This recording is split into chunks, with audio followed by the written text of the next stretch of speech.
welcome everyone to the Wingley webinar.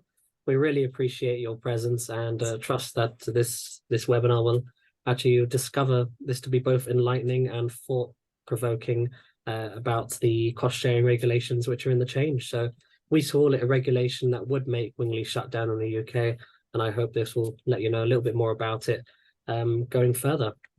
So let's begin. So just a couple webinar rules.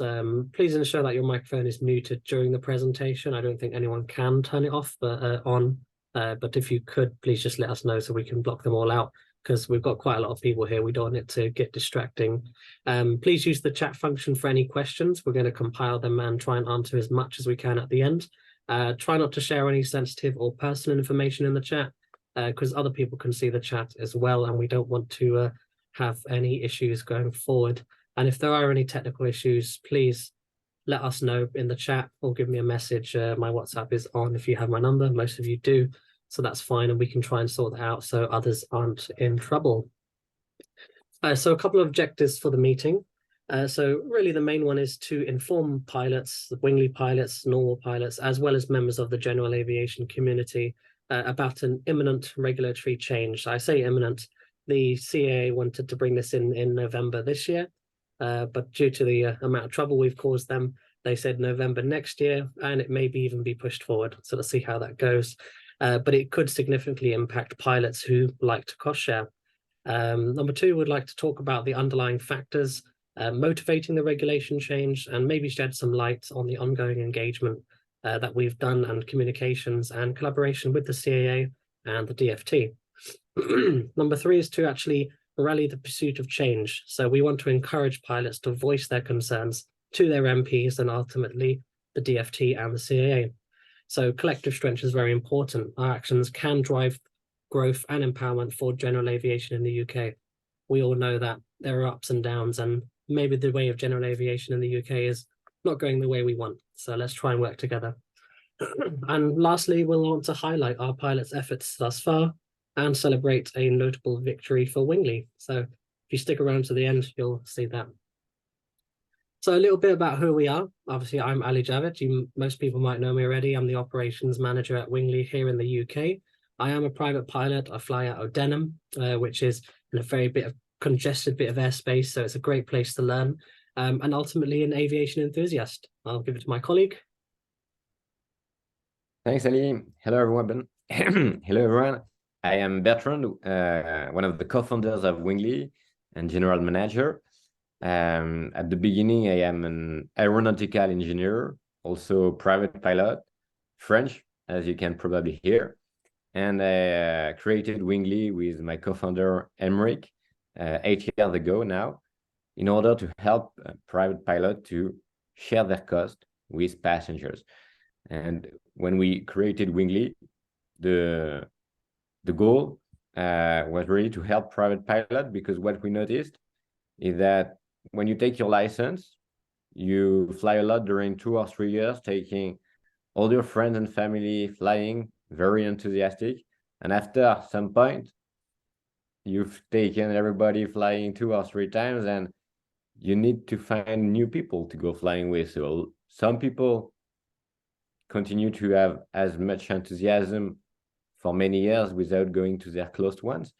But that's where actually we saw a need to simply connect private pilot with new passenger enthusiastic of going flying with them, but also, of course, sharing the cost, because we all know that it's an expensive hobby and that few pilots fly as much as they want and limit a bit themselves, and that if they have some people to go flying with and share the cost, they will end up by flying more.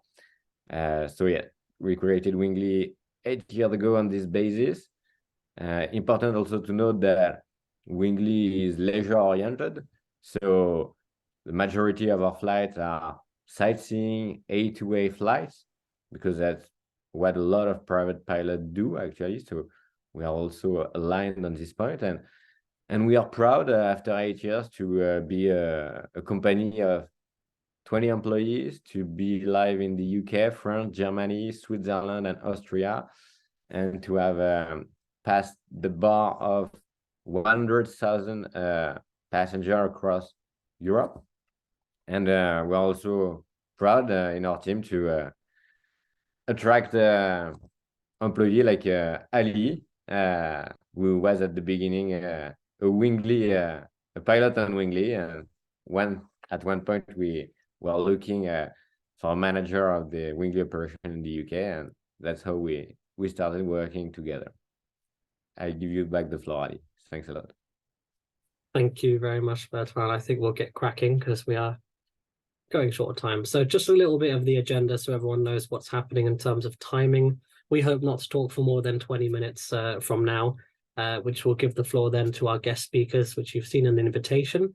And then we'll have some time for Q&A at the end. Hopefully we'll have plenty of time for that. So I think let's just begin. So I think we'll start with an overview of the actual proposed regulations before we get to the reasoning further on. So after the CAA published their CAP consultation answers in, I think it was CAP 252390, we had tons of questions like many other cost-sharing pilots. But after playing a bit of ping pong with the CAA, with a very long email chain, they decided to arrange a virtual meeting with us. So for the remainder of the working group were present. We also had the pleasure of having a few of our good pilots and some representatives of AOPA to join us. And during the meeting, they supplied a breakdown of the proposed regulations and the changes. So let's go through them and see where we have any issues, if we do. The first one is direct costs. So this one's to provide a definition of direct cost to provide clarity. So if you don't know what direct costs are, this is the actual cost per flight a pilot actually incurs. So if you're a renter, it would be the rental cost. In my case, I pay, I think, $195 for a PA-28. So that will be my hourly rate, and it will be equal shared from there. If you're an owner, it will be the fuel and any additional landing fees, handling fees, or anything included. So they will want to do that. We have no issue with that because this is already regulated only, and it's checked by the pilot manager. So we're A-okay with that one. Looking at equal shares. So currently cost sharing rules are open to exploitation, and equal cost sharing of cost is not currently being regulated properly. Wingly is and has always done equal cost sharing on all of its flights. So it's not exactly precise always because winds and route changes will always differ. For example, especially if you're flying from Denham, you might say, I want to do a zone transit over Luton. Sorry, we're a bit busy right now. Can you go around? That adds 10 minutes, 15 minutes of flight time. Maybe not something you can share. Or so if you arrive early, if you have a nice tailwind, there'll be a few minutes difference. So trying to actually regulate that is going to be 100% difficult. And I think one thing Martin said to me previously is like, so if you're 2 minutes early and the CAA investigates you, how much fine do you have to pay? If someone's paid you £3 more than it needs to be, for example. So we're okay with that because that's something that Wingly already regulates for the last few years. A maximum of 6 occupants, so no more than 6 occupants, including the pilot, are to be carried on a cost-sharing flight. So this is something we also already regulate on Wingly. Not many GA aircraft, unless you go into really the corporate jet side, have more than 6 seats anyway. Obviously, not many people like to cost-share their corporate jets, so we're okay with that one as well. Safety standards identified. So this is pilots and operators must identify unequivocally that the flight is a cost-sharing flight rather than a public transport flight. So Wingly already displays this on our website that the flights are being carried out by private pilots, and we agree this is a very important step to safety, so passengers can know. So we are obviously very happy with that. Then we have the acceptance of the standards and risks. So a passenger declaration form is to be introduced for passengers undertaking a cost-shared flight in which they must confirm they understand the flight is not being operated as a commercial air transport or public transport flight. So this one's a little bit more difficult because we have no issue with this ultimately. It's no different to any other bit of paperwork, and if it helps with safety, it's fine. But the CAA said that this is a piece of paper that you have to hold for 6 months after your flight is completed, and you would have to fill this out even if you take a friend or a family who is cost sharing with you. So, you know, it's just in this age of digital, everything's digitalized now. It's going to be very difficult to have a piece of paper signed every time you want to do a cost shared flight. And if it does go digital, let's hope it's not similar to what Selma is. The pilots in the UK will know what Selma is, so we'll carry on from there. Other than that, we accept it, but we think it can be done better. Point F, this is where we have our biggest issues now, advertising. So I'll just read it, but I won't explain too much because this wording has now changed since this was given to us on the 6th of April. So it's cost-sharing flights may be advertised.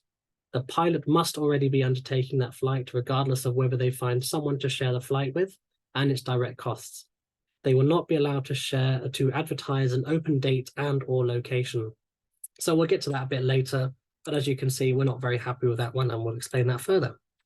Age limits. So this is the removal of the age limits from the Air Navigation Order, Article 13. Not something we directly deal with, and none of our pilots are under 18 anyway. So we can't complain. That's all good on that side. So what we really wanted to say was, as you can see, that most of these points align with our objectives and the CAA safety intentions. However, it's crucial to spotlight that point F as it presents a challenge in utilizing Wingley's platform as a topic we're going to have to delve in a little bit deeper. So let's go. Latest wording and why it conflicts with Wingley's system. So after a series of email exchanges, I think it was on the 6th of June or 26th of June, I'll find the date later, the CA indicated that they believed they had a firm grasp of our concerns. They deliberated on the matter and provided us with a revised wording. They said that we're going to enjoy it. They expected that this would be acceptable, but in reality, it did fall short of our expectations, and it actually opened up more potential for misunderstanding and misuse. So let's read it from the beginning.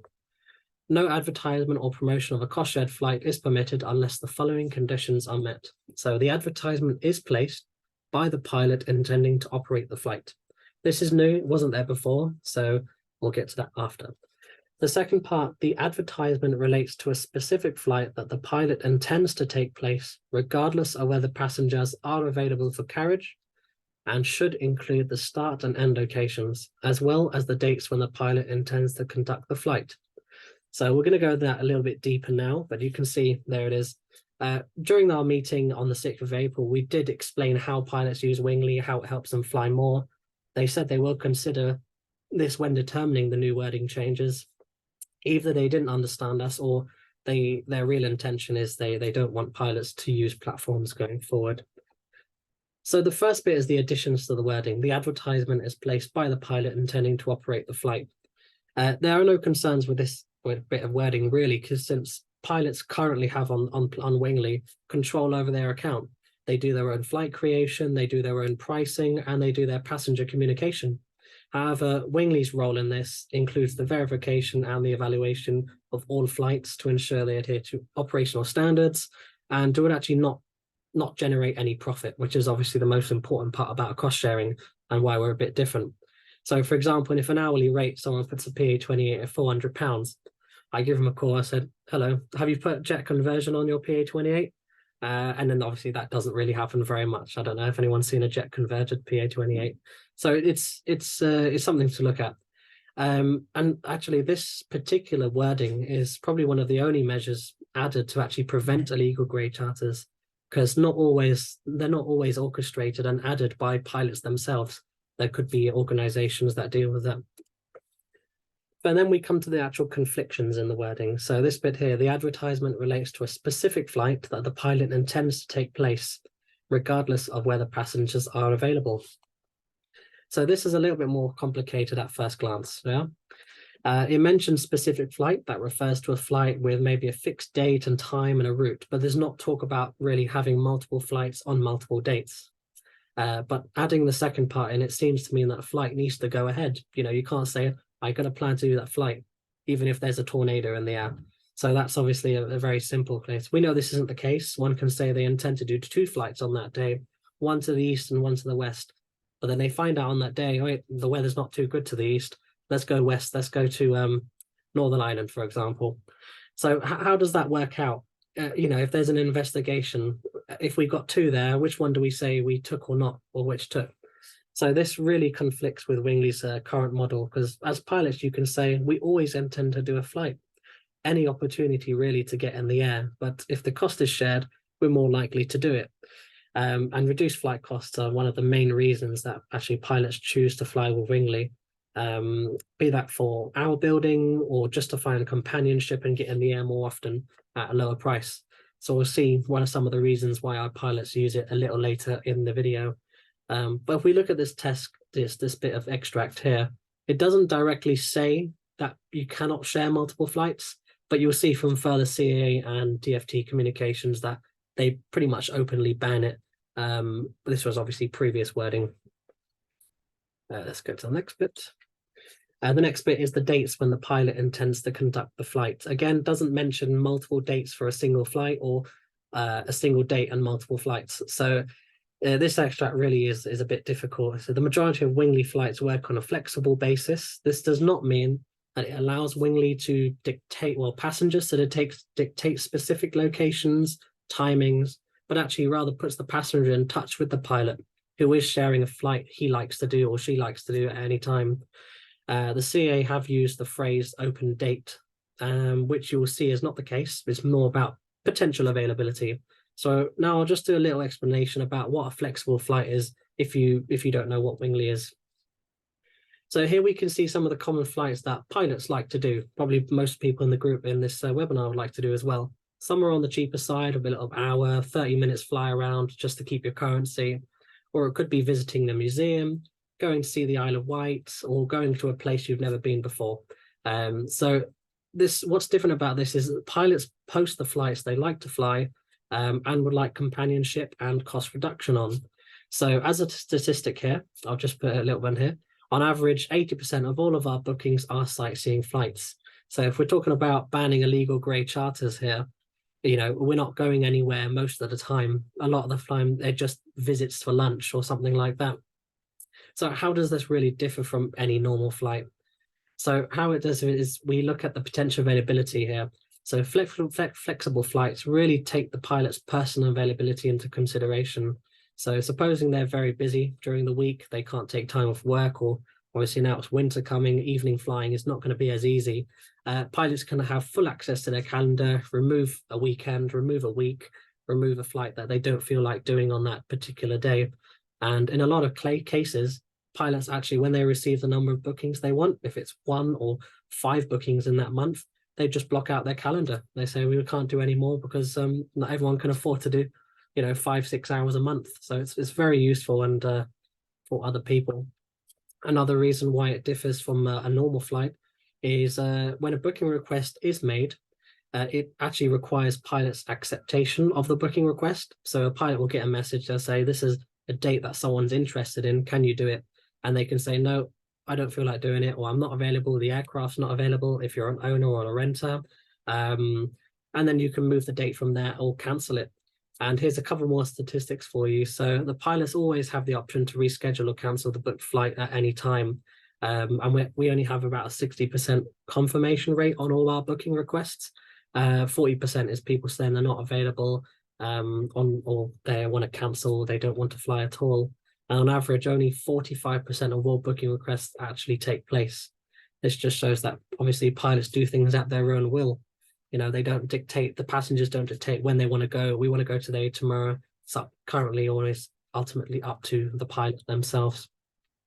So supposingly what the CAA wants it to be like, which we can see from the wording, is they want a scheduled flight that you intend to do. So you see from the left here, these are a couple of events that have been done in the course of 2023. So obviously we have Private Flyer, we have Aero Expo, and we had a little fly-in at the Sandown. But this pilot, he doesn't like to do cost-shared sightseeing flights, really. He just wants to share single-day flights, so he can go at a reduced cost. And they do exist. You can use it for single-date flights, but no one books them. So because to find someone to share a very niche flight, a flight to the south of France to go one way, for example, people don't want to do that at their own, at your specific time, location. It's very unlikely, and they just don't get booked. And that was actually Wingly's original idea. At the beginning of Wingly, only single date flights could be shared, and at the request of the pilot community, flexible flights were added, and the company pretty much started to grow from there. Yeah, I will add a little word here. So really to emphasize on the part where the regulation conflicts with the usage of platforms in general is really the part where the regulation would say the advertisement relates to a specific flight that the pilot intends to take place, regardless of whether passengers are available for carriage. And this is really a different conception of cost-share flights than the one which is happening in reality. We understand the initial goal because indeed that's what we were doing at the beginning of Wingly, which was private pilot posting the flight they have already planned. For example, I'm going to do a little round trip with my brother this weekend. I have 2 empty seats, so I will post those 2 empty seats on the website. Maybe I will find someone to join us.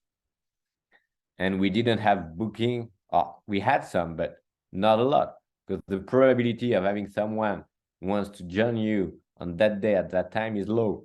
And then we had pilots coming to us and telling us, but what we need is not to help us to fulfill the flight that we have already planned and with whom we already have passengers. If we already have company, usually, we don't want to have too many groups. It's going to be too complicated. What we want is actually a platform where we can post the flight we like to do, indicating our potential availability, and that get connected with passengers who would potentially like to do those flights, to share the cost, and then fly more. And that's what we did in the early days of Wingly, and suddenly Wingly started to work very well, and we started to have a lot of happy pilots because they were really starting to do flights they wouldn't have done without Wingly. And so that's actually why we are saying that this regulation would make Wingly shut down in the UK, because it kills the whole aspect of helping pilots to do flights they wouldn't have done if they wouldn't have gotten bookings through Wingly. Here, it's the contrary. They are saying that the flight would have need to happen regardless of whether passengers are available for carriage. We'll see with Halley. We try to explain it to the CA, and here we are not sure if they really understood how you pilot are using the platform, and or if they would like to see us changing our functionality to go only on scheduled flights. But we've told them we know it wouldn't work, so we would prefer to shut down the platform. So that's why Wingly, our platform, wouldn't become illegal, but they would become useless, and that's why we would close. So that's an important point. It's also important to explain that there were some contradictions, because at some point the CA was also saying some reports that platforms are great because they help pilots to fly more, so they are a benefit towards safety. But at the same time, they want to allow only pilots to do the flight they would have scheduled to do regardless of if they find new passengers. So actually, they want to have a regulation that doesn't help pilots to fly more, which is not good towards safety. So we will see that we have actually new opportunities to make the regulation evolve, but it's very important to understand this point of why this sentence is not compatible with Wingly. I know most of you know it because you are Wingly pilots and you know how it works. And when you read this sentence, I guess you understand that it makes your usage of Wingly complicated. I give you back the floor, Ali.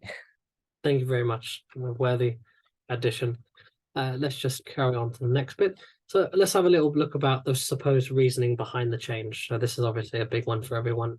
So let's think of a few reasons. Do you think it's Brexit? Was Brexit a reason? Certainly, obviously, now we're no longer in the ASA, well, Europe. We don't have to abide by their rulings. So this is definitely possible. Was it the Salah accident? So if anyone doesn't know, it was an illegal black charter where profit was made. It was a famous footballer who crashed in the English Channel. So maybe this was one of the reasons. We can all agree that the CAA could not really sit down and remain passive. They had to do something. but do they think this was the appropriate action? This flight was never cost shared, so is it appropriate? And finally, does the CAA have any real evidence of safety concerns to provide? They are a fact-based regulator and a risk-based regulator behind these changes. Over-regulating cost shares will actually only have a negative effect on the people doing cost-sharing flights. Those doing illegal activity will continue regardless. So how does changing the regulation make a difference? Here's an extract from the CAA website, which they done on the 6th of May. They said, we recognize that cost-sharing platforms are ahead of the curve on many of these measures, which are enforced via their terms of use. Nevertheless, it is important to emphasize that not all who cost share do so through commercial apps. And we want to ensure those making the informal arrangements via social media, etc., are held to similarly high standards. We've asked repeatedly, if you can give us some evidence to show that obviously there are other commercial apps and this is being done by social media, but we haven't got anything back yet. And this obviously would be in an impact assessment, which we haven't got either. This is an extract from an official DFT letter to a pilot via their MP. So it said, following the UK's exit from the European Union, the Civil Aviation Authority is no longer a member of EASA. So as a safety regulator, the DFT reviews regulations on an ongoing basis to determine whether they are still fit for purpose and protecting the public. So obviously this one talks about Brexit, and they say it might be triggered by the Salah accident as well. So it's a very beginner mistake, a simplistic approach to actually use an example to target platforms that were not involved. 99% of, well, more than 99% of pilots actually follow the rules, and the illegal pilots will continue to do so in the dark. So I don't want to go too much in detail. There's quite a lot to read here, but this was from the CAA website and two letters from the DFT. So they said they want to ensure that they remain fit for purpose. There's considerable scope for misunderstanding and abuse, and they're actually saying that cost-sharing regulations currently can be used as a cover for illegal public transport. They said they want to tackle illegal grey charters and look at reducing the abuse of regulations and improving transparency. So this refers to misuse, illegal grey charters, but again, no evidence or assessment has been provided to show that the current ruling is inadequate, and no impact assessment to show that the change will make a difference. It's very important on that side. Just a brief summary of some key timelines in the workings. 6th of April, we had our meeting with the CAA and the working group. 12th of April, they said we're going to follow up and they were actually going to look at changing the wording. 6th of May, they done the website updates, which show that we are ahead of the curve in terms of many things. We had a small physical meeting at, I think this was Private Flyer in May 2023. Then on the 26th of June is obviously the big day where they gave us the new wording. They said, you'll be happy with this. This should cause, sort out all your problems. And they said that, but then after a few emails back and forth, they reiterated that multiple flights will not be allowed. And then from June and July, we had many communications with the DFT, and they were pretty much blindly following the CAA's decisions without looking into it at all, which you can see in the timeline document. So a couple more extracts from the CAA communications. So it says, we want to restrict the activity of pilots who only plan flights for the purpose of advertising them to a wider audience. The spirit of the original cost-sharing rules was to allow pilots to share the cost of their flights they were already planning to undertake with friends and family. Obviously, by using the word or the term spirit, they're essentially expressing their desired interpretation of the new regulation. Previous legislation and regulatory evidence, is typically unambiguous. It's said to be black and white. You can't argue that a regulation was intended to be different or to be followed differently when it doesn't explicitly say so. And then it says, we do not consider activities such as postable multiple flights on consecutive days with the clear intention to provide a service to the public is to be kept with the original intent of cost sharing. So, the CAA appears here to be employing semantic adjustments really to enhance their official stance. Labeling a pilot who shares multiple flights as providing a service can really be questions, because they're still private, they're still cost shared, and they are still ultimately initiated by the pilot, in this case on Wingley. So it says, therefore, we want to limit this practice and consider that the wording which specifies that pilots should intend to undertake flights regardless of whether passengers are available for carriage or not. So it's a little bit of a different one. Furthermore, it says the concept of a friend. So undertake things with friends and family. It's, you can't say that friend is not explicitly defined within regulation. Determining who qualifies as a friend is a very difficult way to, to actually say it's allowed or not. Another extract here: for pilot post repeated series of A to A sightseeing flights at regular intervals, we would not consider this appropriate, as the pilot's only posting flights for the purpose of appealing to passengers. So it says really the concept of purposes here. It's it's absent from regulation as well. So at the moment remains subjective. You can't really say it's important. This one's an important one as well. If a pilot is advertising the same flight with regularity, for example, every weekend or 5 days a week, in a manner which makes the pilot look like it's providing a service to the public, this would be something we'd potentially investigate under the proposed new rules. So we will also be looking at patterns of behavior and whether pilots are operating quasi-commercial operations under the guise of cost-sharing rules. What is the service to a public? Is it how regularly a pilot flies? Is it the length, or is it the location? That really makes it a service. We said before that it's ultimately it's cost shared. So there's the CAA don't even know their own rules, and their uncertainty and ambiguity of the rules is difficult. At the moment, it's clear-cut guidelines. And in contrast, in Europe, in the EASA regulation, it provides a clear criteria based on cost sharing and profit. So it pretty much simplifies differentiation. That's where we need to really be going. Impact for pilots and the way forward. We'll try and speed it up here. So a couple of statistics. Since 2016, Wingly pilots have cost shared over 6,000 flights in 10,000 hours. So if you calculate maybe the average cost of a hire, obviously we've got helicopters and aircraft. So it's probably well over £2 million has been injected into the general aviation in this country. So that's not just renting companies like flight schools, where I went from. It's landing fees for airfields, fueling companies, maintenance companies, catering, so airfield restaurants and cafes. All of this adds to general aviation. And, obviously we've got 12,000 passengers as well. But a common misconception is that Wingly pilots are fresh PPL holders, but actually close to 20% of our active pilots have commercial licenses. They're very well experienced, and the majority of the private pilots are well experienced pilots with well over 700 hours. And it's common, as my colleague Bertrand mentioned, new pilot holders don't come straight away to cost sharing.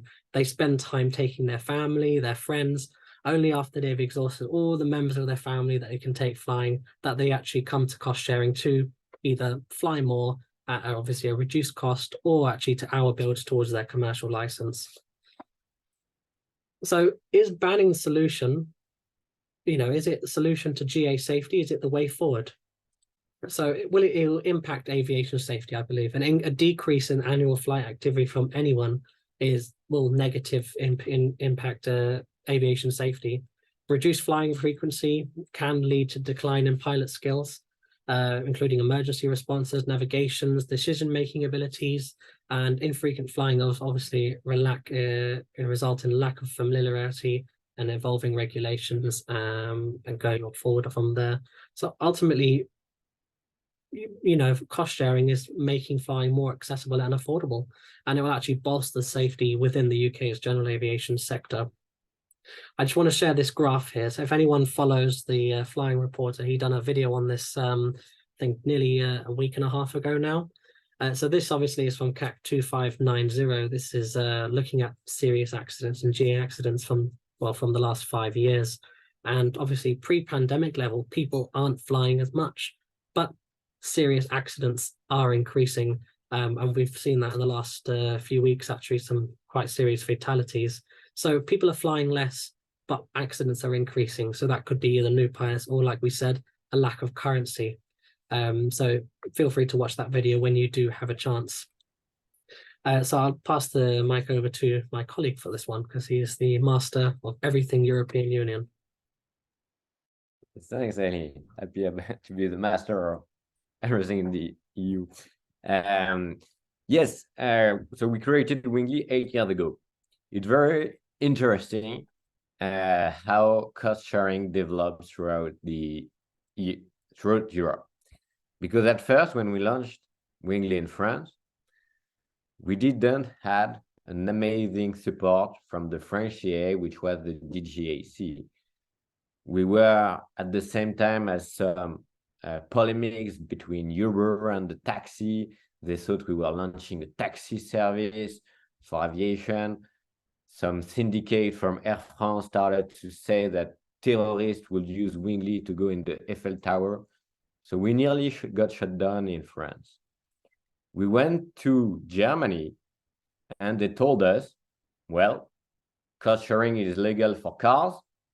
Pilots are allowed to share their cost with friends and family. So it's legal here in Germany. And actually at the time, when we asked at the UK CAA, we got a very liberal answer, which was the same as Germany. It's legal, but actually, as it helps pilots to reduce their cost, private pilots will fly more, which makes them safer pilots. And it's also good for the whole economy, because if pilots fly more, we have more maintenance, more planes that are bought, and it's good for GA. Then we went at the EASA level, telling them, well, it's complicated situation. We are creating a new service, and we have different answers across the Rhine, across the sea, and they told us, well, it's going to be okay because we have a new European regulation that will be applied from 2016 in all of the EU. And from then on, we had all European countries put around the table, France included, and we worked on a safety charter to go alongside with the regulation allowing private pilots to share their cost with passengers as long as they don't make profit. A safety charter to be sure mostly that the passengers joining the flights are aware of the particularities of general aviation, that they are aware that it's indeed not the same level of risk as going in a British Airways flight with an ATPL pilot, that a Cessna 172 doesn't have the same level also of maintenance, and a PPL pilot flying VFR doesn't have the same competence as an IR ATPL pilot. And from them on, we got a situation that was harmonized across all of Europe. We got the support back of the French DGAC, with whom we are doing very good work together, and they are happy. Right now, we have very good relationships. And what is interesting to see with the EU regulation, which is still the current one that is applied in the UK right now, is that it doesn't talk of the advertisement part. They stay at the flight operation level. It's precise, and it's really black or white. Everything is broken down to either profit involved or no profit. So if the costs are shared, it's a private flight. If the pilot starts to do €1, £1 of profit, then it becomes commercial. And if there is no AOC, no CPL, it starts to be illegal, great charter. So it's really black or white. You check the cost. If the pilot received more than the cost of the flight, illegal, less legal.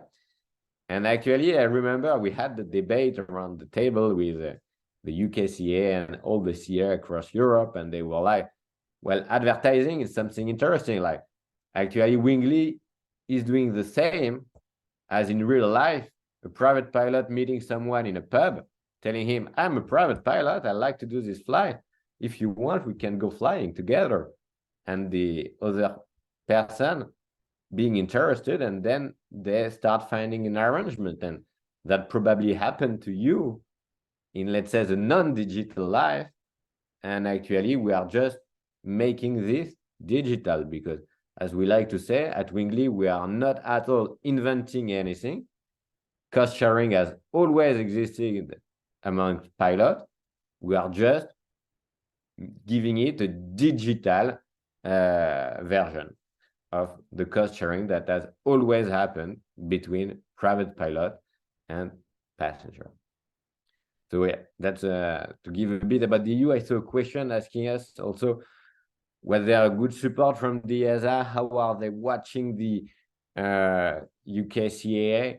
Actually, I asked them help to see if they could do a bit of lobbying toward the UK CAA. They told me, well, we would, but we are not talking a lot anymore to the UK CAA. So that was a bit complicated to get help from the EU for this case, but they are supporting cost sharing in all of the EU, as I wrote in the chat, because they see it as a good opportunity to help private pilots to fly more, to get safer. And also they are happy that platforms are gathering all the information about the flight, about the cost. If there is any control, we are able to show with the pilot, with the passenger, with the identity you verified, with what amount were paid. So we are actually gathering proof to potentially help the Civil Aviation Authority. So I could speak a long time, but I'll keep it to that for this part. Thanks, Ali. Thank you very much, Bertrand. And as you're mentioning, the EASA and French market is really wants and likes to use Wingly. We actually offered the CAA. We said, you know, why not, rather than making this fully unregulated by removing Wingly, work with Wingly to actually regulate cost sharing throughout the whole of the UK for all cost sharing agreements. But they weren't too keen on that. So let's continue. Now we have a couple of pilot interviews we'd like to show you guys. So please enjoy.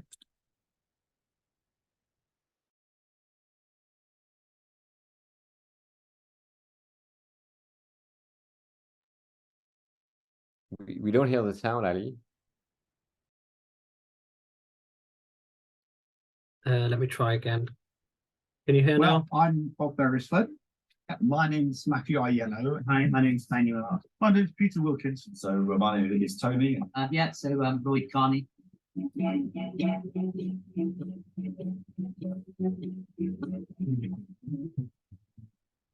Quite a while, I think. 5 and 6 years. I've been a Wingly pilot for over 4 years now. I joined Wingly about 3.5 years ago. The reason is to be able to fly at reduced cost. I mean, I think that's the glaring reason. Well, helicopters in particular, more than fixed wing, are extremely expensive articles, and unless you make a wealthy, it's extremely difficult to enjoy the hours that you want to fly.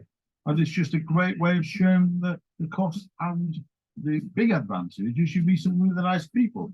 By definition, people wanting to fly, otherwise they wouldn't pay all the money towards flying with you, and therefore I was always in a good mood. I've really enjoyed it. Meet other people has the same passion as me in aviation. It helps contribute to the cost of the flying, so I could fly more, and gives me more experience, and keeps me in practice. I use Wingly to keep me current. So, you know, the Wingly platform allows me to, do, I don't know, 3-4 hours a month. And that's all supplemented, keeps me current, keeps me flying, and keeps me safe. So that's why that's generally why I use it. I use Wingly because it's an easy platform to use, and it brings pilots in touch with potential passengers that might want to enjoy the flight experience and sharing this with the pilot as well. I use Wingly basically because it provides companionship to go flying with, and of course it subsidizes the flying costs, because nowadays it's become very expensive. I think before joining Wingly, I was flying about 35 hours a year, which is fairly typical for a private pilot. And since Wingly, I've been flying more than 135 hours. So that's an increase of 90 hours per year on average. I wouldn't be able to afford to do it very often myself. I'd be flying probably, a fraction of hours, probably a quarter of the hours that I fly. If I wasn't using Wingly to supplement this. generally taken 2 people. So you're paying a third, so you really can fly 3 hours instead of 1 hour for the same price. I've been doing sort of about 40 hours a year now. And yeah, I mean, I wouldn't be able to afford that. And I try to fly at least once a week just to keep myself in practice. And I mean, it's good for the aircraft as well to go up at least once a week. It does probably add another 6 to 10 hours per annum. And it could be more, I suppose, if I put myself out a little bit more, but I don't. I was doing, so before Wingly, I would probably do the minimum amount of hours that I would need. So that ranged between about 10 to 12 hours a year. And I think since I joined Wingly, I've now done about 68 hours in Wingly flights alone. So you can see that the numbers speak for themselves. I've done a lot more flying since I joined Wingly. Of course, the more hours you fly, the safer you are in general. Yes, I mean, it keeps me fresh in practice, and Yeah, I think it's quite important to fly regularly, and this does help keep me current flying with me. I think yes. I mean, obviously, by flying more regularly, then there's more familiarity and more competence, and that leads to more safety. You can only be a safe pilot if you're in the sea. Okay, you're doing it regularly. Even being an instructor, I know that, you know, if I take a month off, 2 months off, you know, it's hard to get back in the sea, you know, and I'm doing it as a job. If people aren't in the sea, they're not staying current. If they're not staying current, then they're not safe, you know, or they're less safe than they would be. Yes, I think so. I mean, you know, being a safe pilot stems from experience. And that's what Wingly does. It allows people to share the cost of flying, so you can fly more. And by flying more, you gain more experience. And by more experience, you become a safer pilot as a result. So yes, absolutely.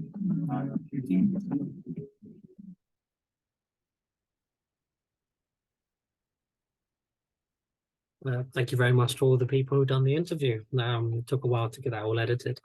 So I think now we'll move on to our guest speakers. We've got 2 today. So our first speaker is Mr. Martin Robertson. He is the CEO of AOPA. So I'll just do a quick intro for him. So he is a very notable figure in the AOPA community. Originally started as a volunteer in the early 1990s, and obviously now the CEO of AOPA. Some experience in city broking and then transitioning into commercial aviation. But his experience has really introduced important aspects to AOPA, including legal services and campaigns to really foster members' participation and to grow GA in the UK, which has left obviously a very lasting impact on the organisation and GA. So if Bertrand, if you can just unmute Martin, and then we can begin.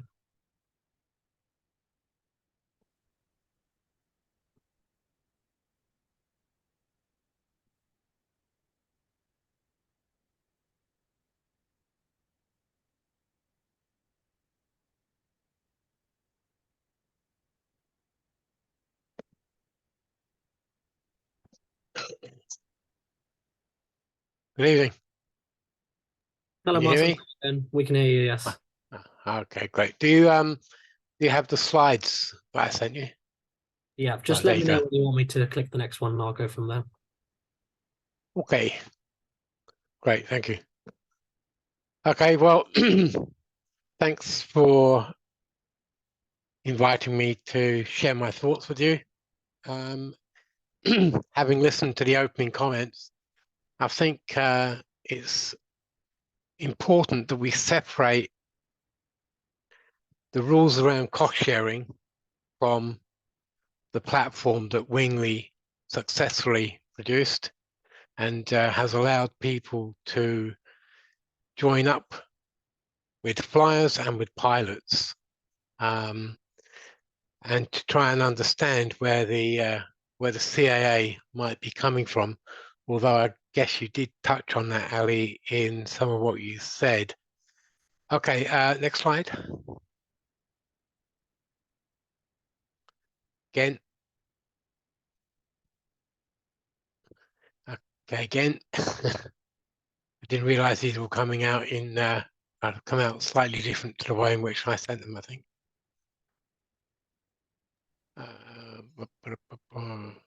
Which one is it? This one here? Hang on a sec. I'll see if I can.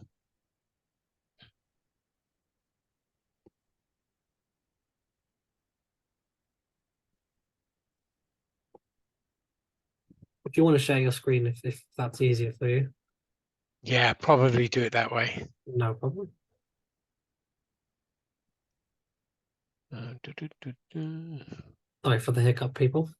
It happens on live webinars.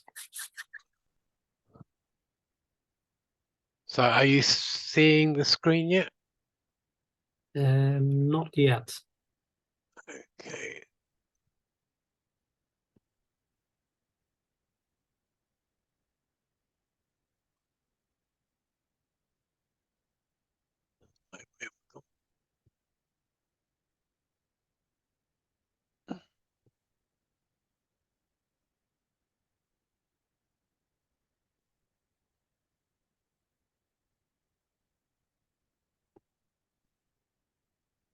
Here we are. Okay, right. So I want to get to share screen now. Yeah.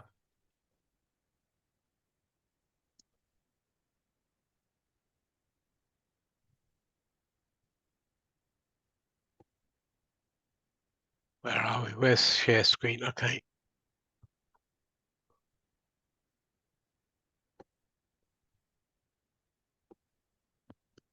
We can Got see it? your screen now. Yeah, got it. Okay. Okay, great. Thanks very much. Okay.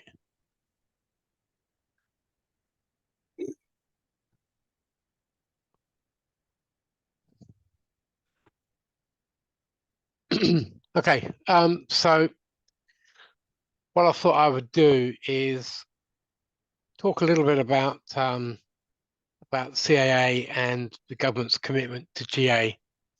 I thought it's worthwhile going back to the GA strategy document produced to cover the years of 2018, 2023, which followed on from the work that was done on the red tape challenge, where the government challenged the CAA to substantially reduce the cost and burden on the GA community. And it was during that time, I think Tony Rapson was the head of the General Aviation unit. And Tony was a big supporter of what Wingley were trying to achieve. And he could see what the benefits would be to the GA community. And there was a lot of discussion about at the time about whether these would be, you know, legal flights to do. People were used to the existing cost sharing rules, and people were worried that it was going to introduce an element of grey charter and all kinds of things. But it was the UK CAA's own legal team that said, no, this is perfectly fine. And, you know, so the changes were adopted, which then allowed Wingley's platform to grow as well in the UK. I think the important point here is that on cost sharing, there can be no element of profit. Okay, so the concern that has existed in some quarters has been about, you know, whether or not the costs that were being shared were equal.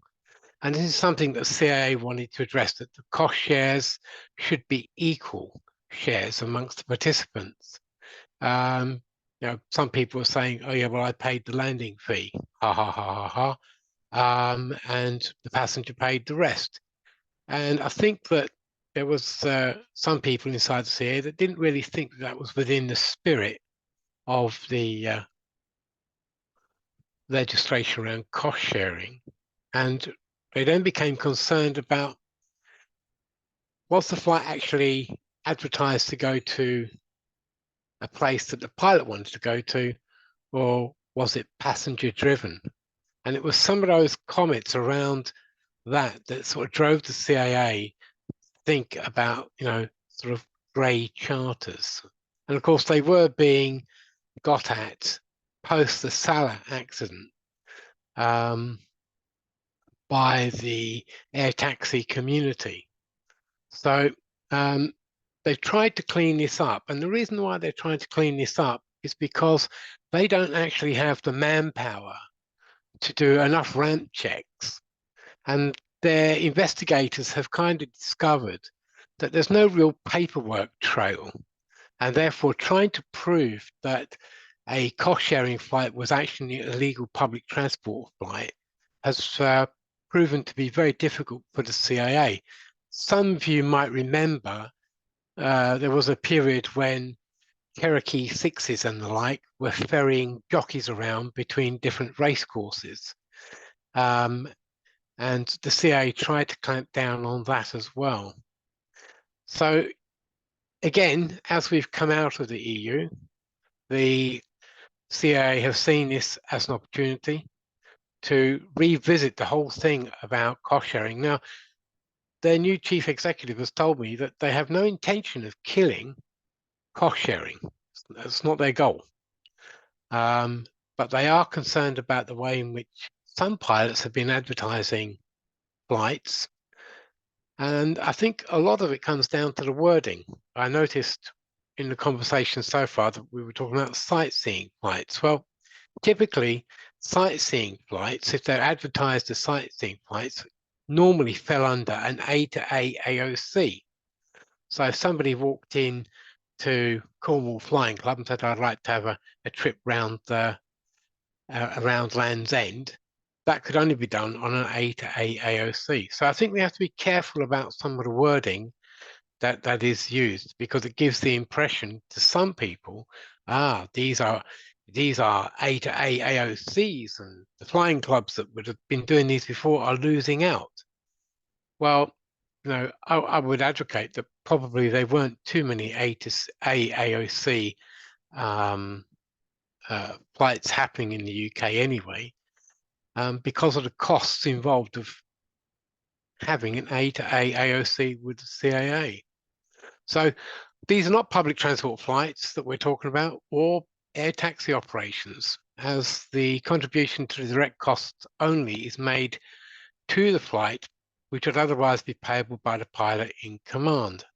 And as I said, there can be no profit involved on cost-sharing flights. So again, I'm not too certain why the CIA are overly concerned over the frequency of adverts, unless they are trying to say that people are advertising flights in the hope that they get passengers, therefore the flights become passenger driven, which is something they don't like.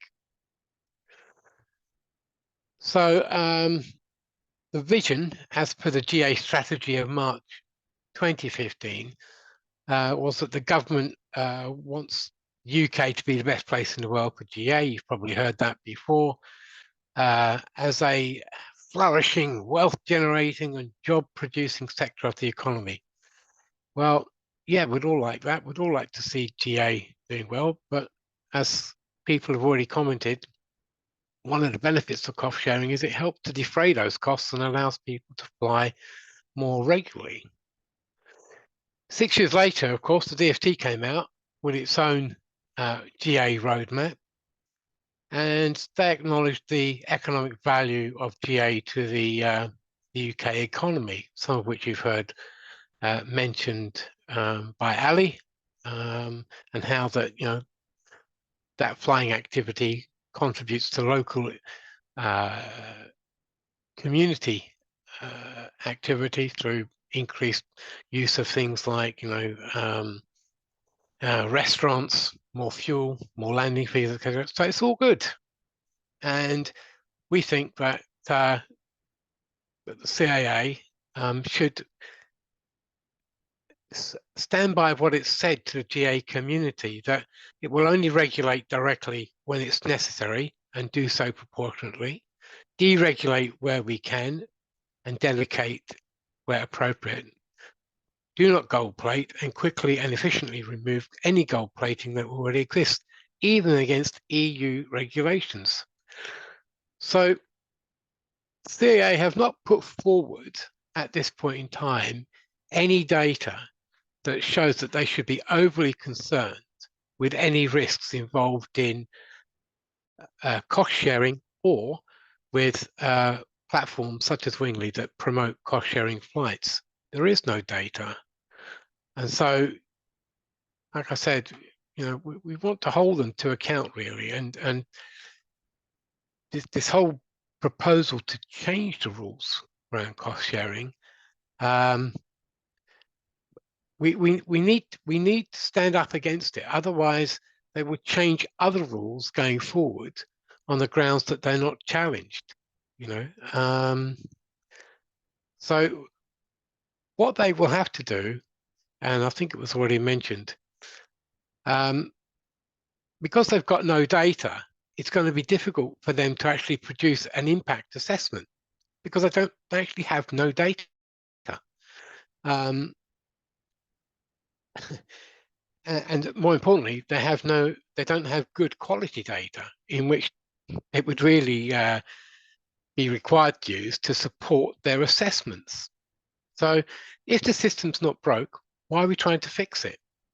Well, again, as it's already been alluded and it's been said to me, that Salah was the real driving force behind these changes.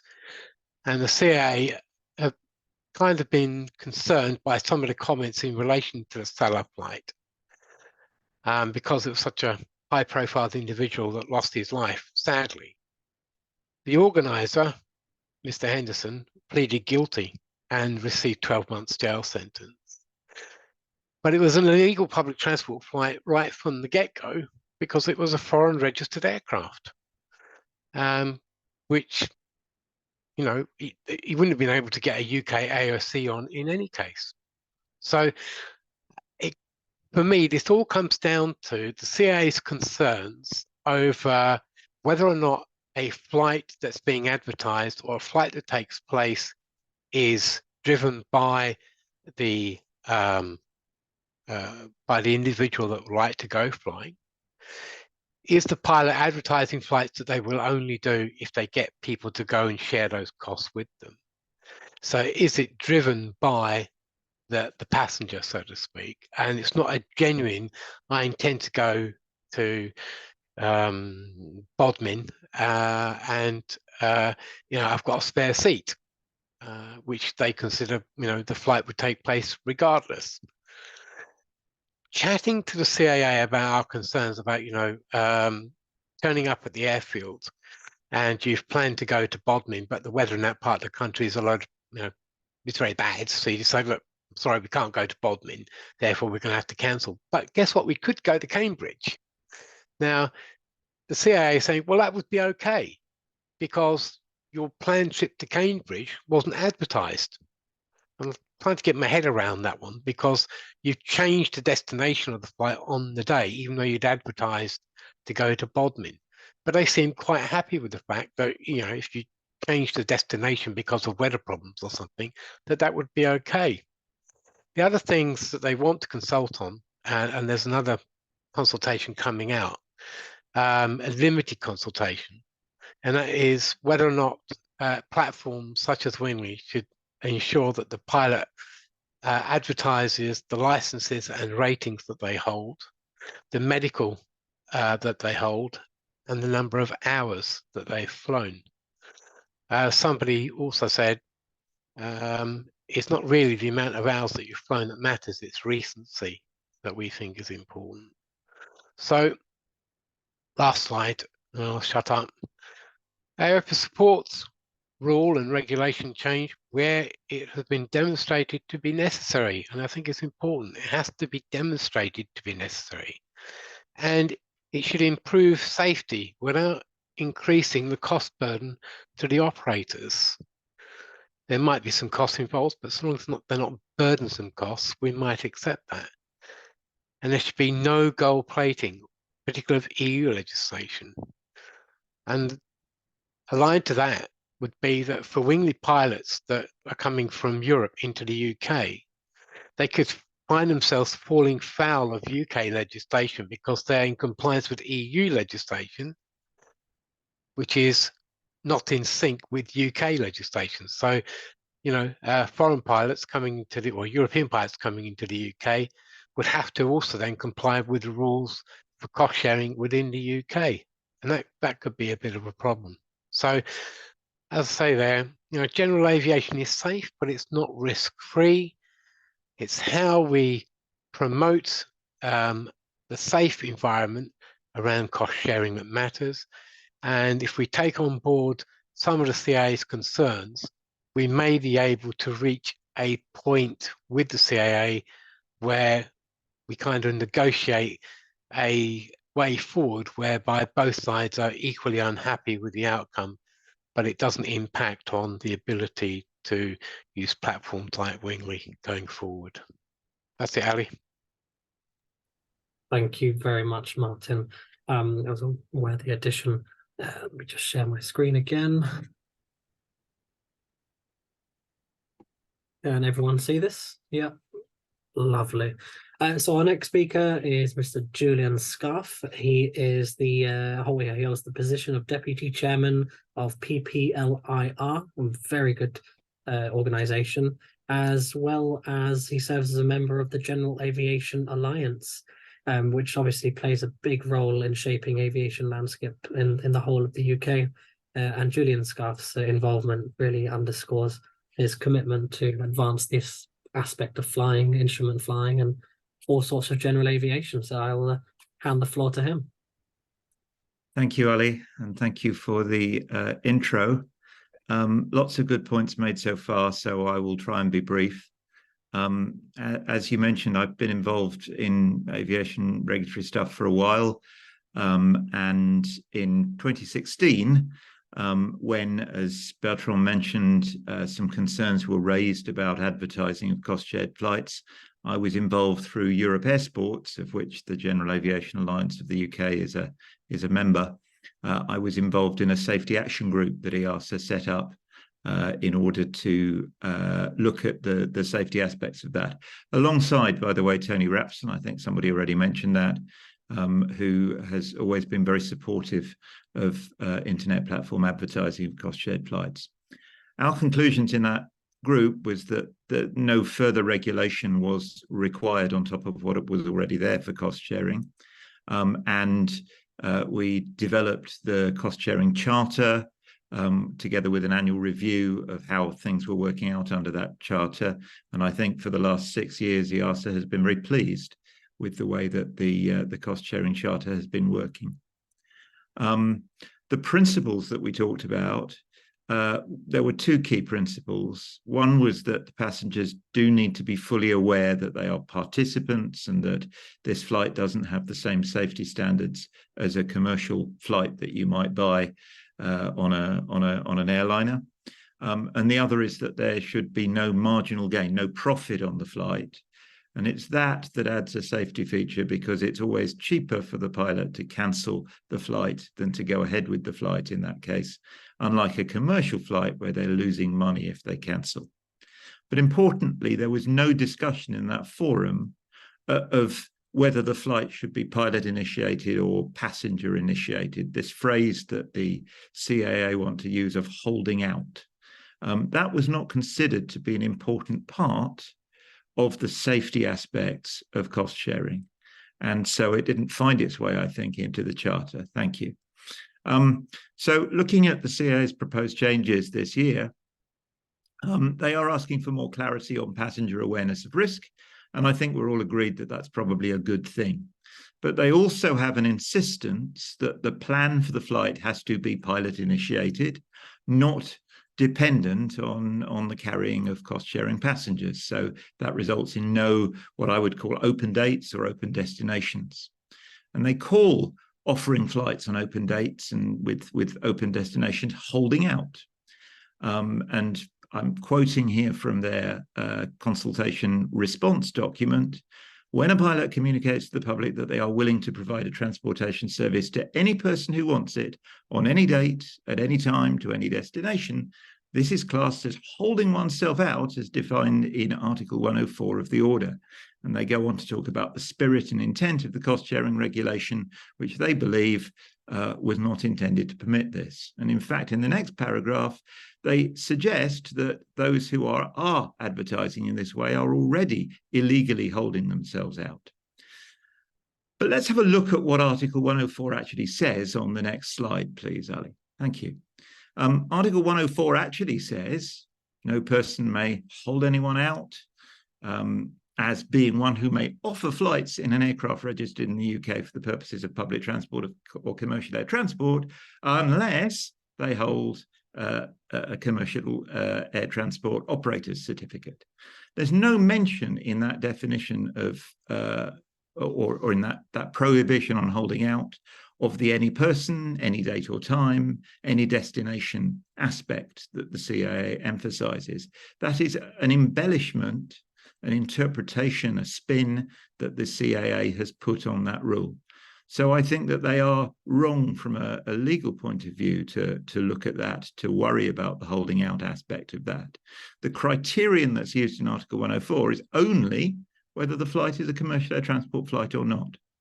And cost-sharing flights are clearly not commercial air transport flights.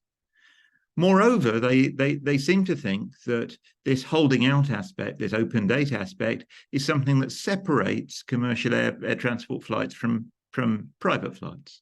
And that any passenger initiation of the flight, talking about where the passenger wants to go, makes a difference and makes the flight more commercial.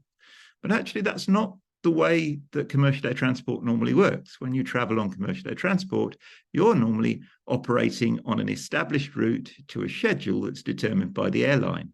And actually, the where should we go today, or perhaps where should we go tomorrow, is a question that is the luxury of the private pilot, not the airline pilot.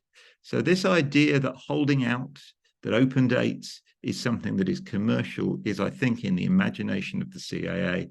And I hope that you will tell them that in your response to the consultation that is coming. So if there is a further consultation, please tell them what you think, particularly about the advertising of what I would call open date flights, the advertising of several flights at regular dates.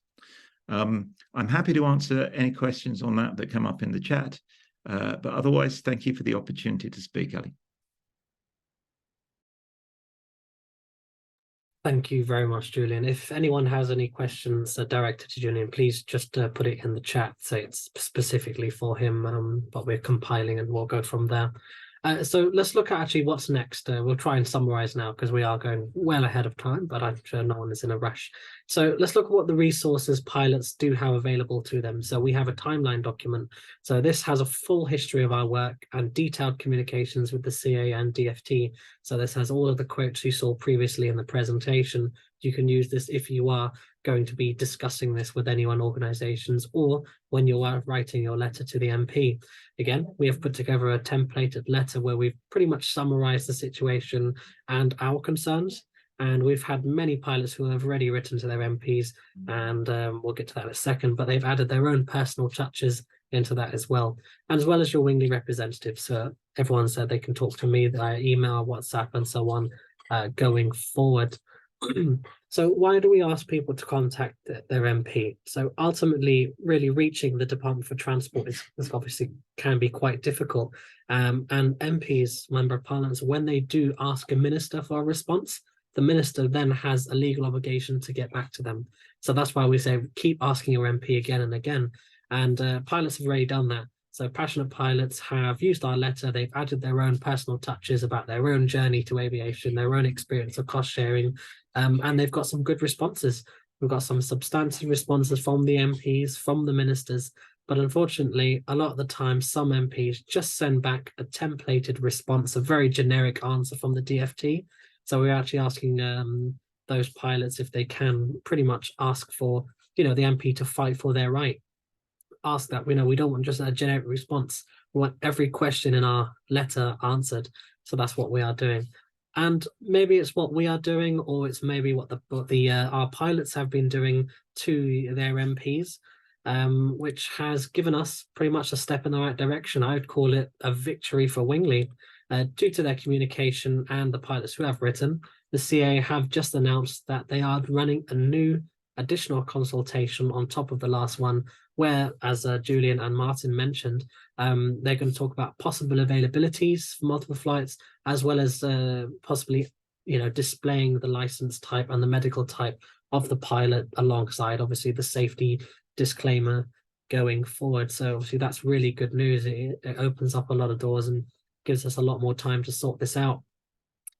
Here's their official announcement that they sent to us, that they said they would like us to show on this this webinar. So I'll just read it to everyone. The UK Civil Aviation Authority is updating cost-sharing regulations to ensure the public are able to make better informed choices when deciding to embark on cost-shared flights with private pilots. In November 2021, the regulator consulted on initial proposals which were aimed at reducing the opportunities for confusion and abuse of cost-sharing privileges. As part of this policy development process, there have been further changes to its proposed future policy direction on the rules around advertising of cost-shared flights to the public. The UK Civil Aviation Authority is planning to consult with stakeholders and the wider community on the new additions, and a survey will be released in due course. We strongly recommend that all those who wish to shape the future of this regulation participate in the consultation. So obviously this is very good news, and obviously I'm sure most people in here are happy to give their honest opinion of cost sharing in the UK. That's pretty much everything we've got sorted for the webinar. So obviously, thank you everyone for listening. A lot of people have stayed on to the end, which is great. And I think we'll open the floor to questions. Just I need to say Yes. that I will really emphasize on the consultation which is to come. We will Yeah. add a question on that in the chat. So it's really good news, as you said. We can see it actually as a small victory already. It's going in the good direction. We had a wording that would not make Wingly illegal, but Wingly useless, and thus we would close. Now we have an opportunity to have our pilot community fighting for their rights.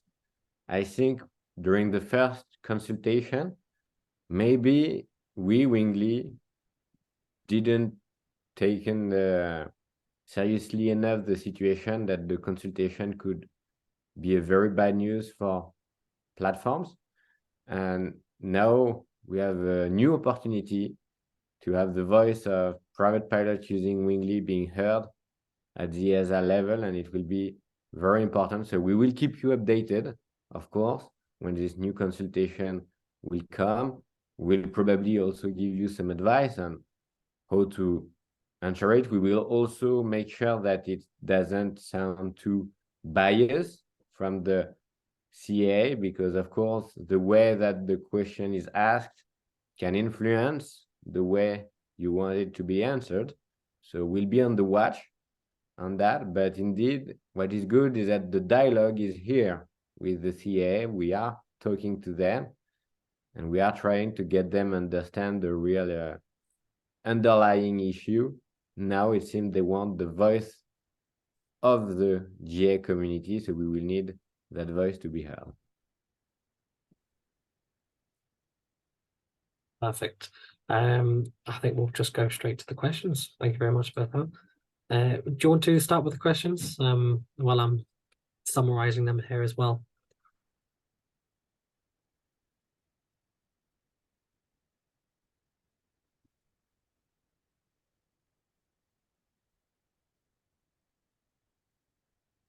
So feel free to put some questions in the comments, but let's pick out a few here we have.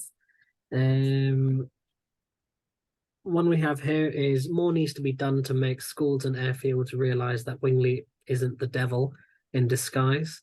There are many schools, airfields, and owners who think that Wingly isn't legal and therefore not allowed from their premises, field, or aircraft. We have had this on a number of occasions.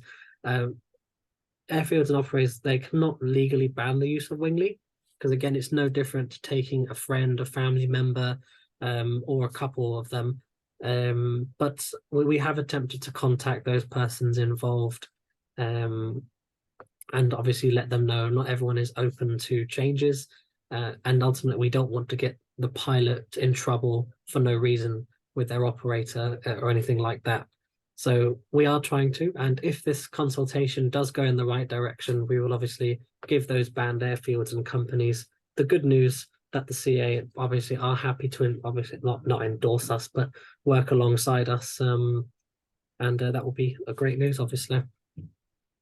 We have another question that says here: are there any statistics that Wingly that shows complaints and incidents, that shows given the numbers you showed versus Wingley UK incidents. So obviously I mentioned earlier that there have been 6,000 plus flights flown in the UK since 2016. I'm obviously very happy to say that we've had no reports of accident or incidents in any of those 6,000, which is obviously a very good ratio. And that's because pilots take care. They do the flights they like to do because they do it regularly. They're in practice. And a lot of the time, I know obviously accidents can happen. It doesn't matter how practiced or experienced you are. Could be an issue with the aircraft or the weather. But 6,000 flights and not a single incident or even a bad landing. I think that's a great achievement, and we're hoping that's going to carry on into the future. Okay, we've got a couple more. What's this?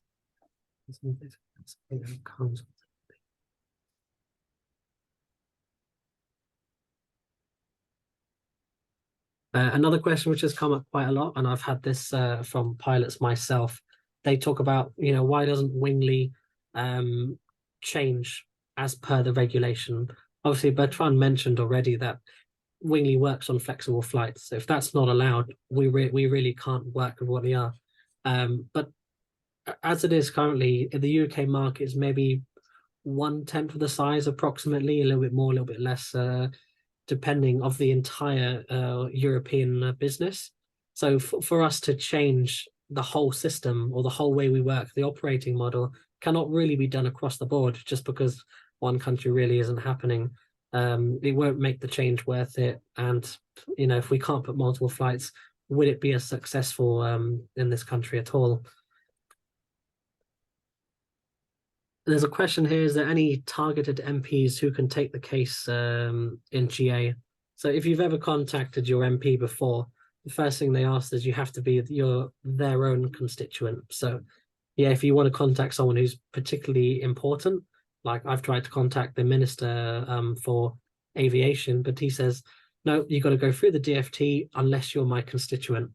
So you have to contact your constituent. And if you happen to live in Uxbridge, because I looked, your MP is Mr. Boris Johnson. So let's see how useful he is to fight for your rights.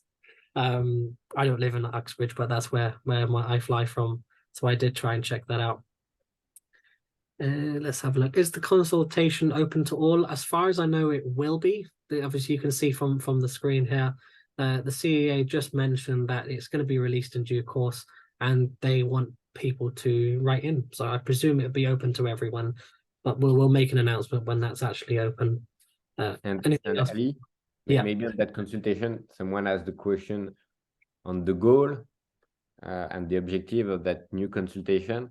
From what we understood, it's really going to be targeted to understand the position of pilots regarding posting several flights on more than just one date. I think they understood that this is the blocker for platforms. Now, it seems they want to hear it from the general aviation community. And if they see that it's actually indeed a problem for the GA community and not only from the feedback of one platform, they would consider changing it. So it's really a consultation on the big point that would make Wingley shut down or not. So it's really targeted. We need to note also the timing. I think, Ali, you mentioned that the initial date of the regulation was maybe to arrive by the end of the year. Then it went to end of 2024. And because of the new consultation, it could go toward the next elections. And it could actually delay the regulation even further because of the next election. So calendar-wise, the new consultation is probably going to delay a lot this new regulation. We believe that if it goes in the right direction, it could be like in France, a good opportunity in the end to have the whole of GA community having a better image of cost-sharing platforms. You mentioned the fact that some flight schools and airfields see Wingly from an evil eye. It's because maybe there was not a strong stance from the regulator. After this big turmoil around cost-sharing regulation, if we have a strong stance from the CA saying, okay, we studied it carefully, we heard many voices, and in the end, we go in that direction for that reason, well, platforms may come out stronger from it. Of course, currently it's a complicated situation, but in the end, we may all come out stronger from it. I agree. We're not done yet, as we know. There's still plenty to do. I don't know why the quality is so bad. I've got the 2K webcam, but yeah, we're not done yet. There's so much left to do. Obviously, once this consultation opens up, and obviously, if the elections do come, we will get a new minister for transport from the other one, and that could change things going forward. They might change the direction of the Department for Transport. So I think that's all I can say, really. There's a few more questions coming in and out, but what we'll do is we'll summarize the questions, and once we share the recording of this webinar, we'll try and answer as many as we can all in one go. But feel free to reach out to my email, the one I emailed the invitation to, and I think we'll close it there for the evening. But it is getting quite late, and maybe everyone's got kids they need to put to bed. Anything else, Bertrand? Nothing else on my side about giving a warm and a big thank you to all our pilot community, all the attendants, and our guest speakers, Julian and Martin. A big thank you to you too also. Thank you, guys. Can I just add one thing, Bertrand and Ali? Yes. That is to say that when the consultation comes out, there will be people responding, as last time, who are anti-cost sharing, anti-platforms. And it's important that for those people who wish the whole system to continue, to make the right input by responding to the consultation. If you just think, oh, well, nothing's going to happen, as you saw last time, with some of the comments which were unqualified, really unbelievable comments that the CAA, kind of acted on in many ways.